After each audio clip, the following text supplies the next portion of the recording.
They went to pay them so they could go. These niggas ain't shit. And guess who them niggas is in today's world?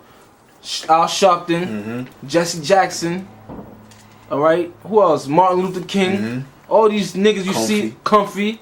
I got it right here. This is 2 Maccabees chapter 4, verse 7. It says, but after the death of Seleucus, when Antiochus called Epiphanes took the kingdom, Jason, the brother of Onias, labored underhand to be high priest, promising unto the king by intercession 360 talents of silver, and of another revenue 80 talents.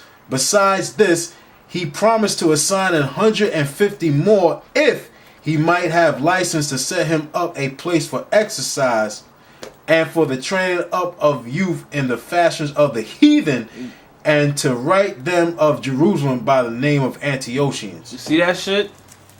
He went and paid. Usually, also in the book of Maccabees, I forgot the dude is the older guy. They try to say, all right, you don't gotta eat this pork, but act like you ate it, so the people could follow after your similitude. But he said, nah, fuck that. He ain't gonna have them go off the strength of him. Even the woman with her 7 sons, they was faithful unto death. But this nigga, he said, fuck that. I got it right here. This is 2 Maccabees chapter 6, verse 18. Eleazar, one of the principal scribes, an aged man and of a well-favored countenance, was constrained to open his mouth and to eat swine's flesh. But he, choosing rather to die gloriously. And this day, y'all niggas shove pork in your mouth like it's going out of style, man. Y'all niggas, man. You tell nigga, and that's true. If you tell nigga he ain't supposed to eat pork, you could almost get into a fight over that shit. Yeah. That's right, man. It says, but he, choosing rather to die gloriously than to live strained with such an abomination, spit it forth and came of his own accord to the torment. See? He said, fuck that. I'm gonna die, man. I'm gonna die for the law of my fathers. He was zealous for the law of the Most High, right? For the traditions of our ancestors. He's like, man, fuck that, man. Put me to death. I'd rather be dead than fucking conform to the ways of the wicked. That's right. So back in Corinthians, 1 Corinthians 4 and 12, it says, and labor working with our own hands, and yes, we have jobs. Yeah. Okay. It says, being reviled, we bless. Being persecuted, we suffer it.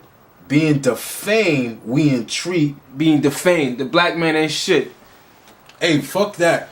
What Comfy was doing, making videos against the elders. That's more on point, yeah. Where Comfy was trying to diss the elders, that's saying, right. The elders on down had on, windbreaker for a garment and all this bullshit. The scripture said we're gonna prophesy in sackcloth, man. This ain't the kingdom of heaven. This dude got these pixie fairy $1 million garments on, but you ain't right. You have a form of godliness, but you denying the power, man. You denying the Most High. You full of shit. Gaining godliness, man.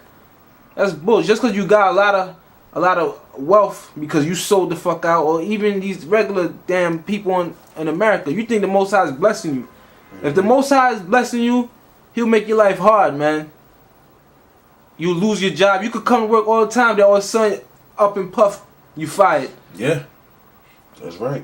Things ain't gonna run smoothly for you, man. Especially when you're in this truth. And before we even came to this truth, the elders made it perfectly clear. Don't think you're coming in here for a smooth sailing. All right? Because when you come in the truth, you gotta be purified. If everything goes good, you got a Ferrari outside, you got $1 million in the bank. Are you really gonna be concentrated in the work to do the work of the Most High? Cause I forgot what that scripture said. Give me neither poverty or riches. Cause if you completely dirt poor, all that's gonna be in mind is where your next meal is gonna come from. You're not gonna have no morals. You're just gonna be doing what the hell you gotta do to survive. If you got a whole bunch of riches, especially a nigga, the Most High don't come into your mind. You filthy rich. You think this shit gonna continue forever. I got it right here. It's Proverbs 30, verse 8 and 9. Remove far from me vanity and lies. Give me neither poverty nor riches.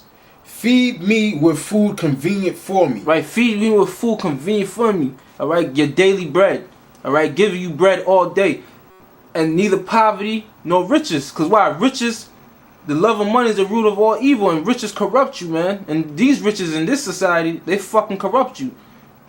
And poverty, forget about it, man. You be out here probably sticking people up, doing all type of evil shit just to get by.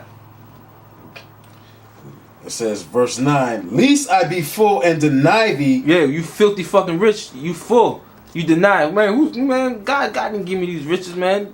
"And say, Who is the Lord?" And say, who is the Lord? Because the Lord ain't gonna come in your mind. That's why the scripture say, in the affliction, they shall seek me early. That's right, man. When you doing good, a nigga, forget about it, man. You ain't looking for that church shit out the window. Let a fucking old black bitch hit the fucking $100 million jackpot. Let's see how much time she go to church, man. Mm-hmm. Man, she gonna forget about that church in the blink of an eye, man. That's right. That's right. And it says, "Or least I be poor and steal and take the name of my power in vain." Yeah, then you be like, damn, you gonna curse the Most High. But you supposed to rejoice in that you in a low state. Cause Most High say in due time his people's gonna be exalted again, man. He gonna give us praise, glory, in a land that was put to shame. Cause this fucking place is our captivity. That's why everybody, I don't give a fuck if y'all niggas don't see it or not. Everybody look down on us, man. Meaning all the tribes, from Negroes all the way down to Issachar. We look down upon. That's right, man. Now it says back here in 1 Corinthians 4 and 13, "Being the fame we entreat, we are made as the filth of the world." We were made as the filth of the world, meaning we ain't shit. You know what I'm saying? A fucking goop.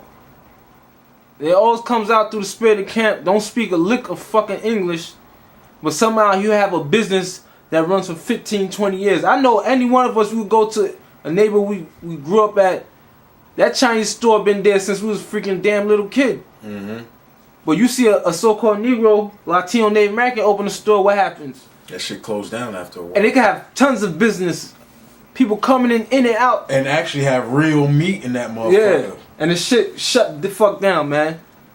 Cause that's to prove that we're the true Israelites, man. These so-called Jews, everything's going good for them. They own damn near what, 85-90% of the world's wealth? That's right. Hell yeah. How the fuck them curses on them? This most I said these curses will overtake us. Alright? Until we get right with him, we through the spirit we doing what we're supposed to do, but until the Lord Yahushua come back, them curses is still on us. We under the curses. Yeah, we in the truth. Yeah, come. We under the curses until this society's level. That's when the curses that the Most High put on us is gonna be put on our enemies, man. Beginning with the so-called white man. So it's all good to look down on us now, but when that power comes, and you in subjection, we don't want to hear your apologies, man. It's gonna be too late. And even if you are so-called heathen or a devil, and you're remorseful, that don't mean nothing. Yeah. You're still going down. Oh, that's nice. But you still going to fucking hell. Yeah, you still going to slavery. You still gonna get your shit rocked daily basis, man. Hey, people at my job where I work at, the heathen, they gave me a little bit of money or whatever, money in the card or whatever. Yeah, I said thank you, but in my mind, I'm like, I'm gonna kick your ass in slavery. I don't give a shit. You better give me some fucking money. Yeah. You better give me my fucking tribute. The scripture say that children shall seek to please the poor. Just because that's gonna make up for all the shit y'all don't put us through, man. There's a scripture, I don't know where it's at, but it said, out of all the nations of earth, it has not been done what has been done to Israel, man. You know what the fuck that means? All the shit. Like they think the Iraqis is suffering. I got it right here. This is Daniel's 9 and 12. "And he hath confirmed his word." It's like it. He hath confirmed his words, which he spake which he spake against us, and against our judges that judged us, by bringing upon us a great evil. For under the whole heaven have not been done as have been done upon Jerusalem. Exactly. To this fucking very day, the kingdom of heaven suffered violence. You see these niggas in Iraq. People think Iraq and Ethiopians, they starve. They think that's bad. The scripture said all the shit that you see in these modern times is not what has been done to the nation of Israel. So all these Arabs, they blowing themselves up, they getting murked by the so-called white man in his army. That ain't shit.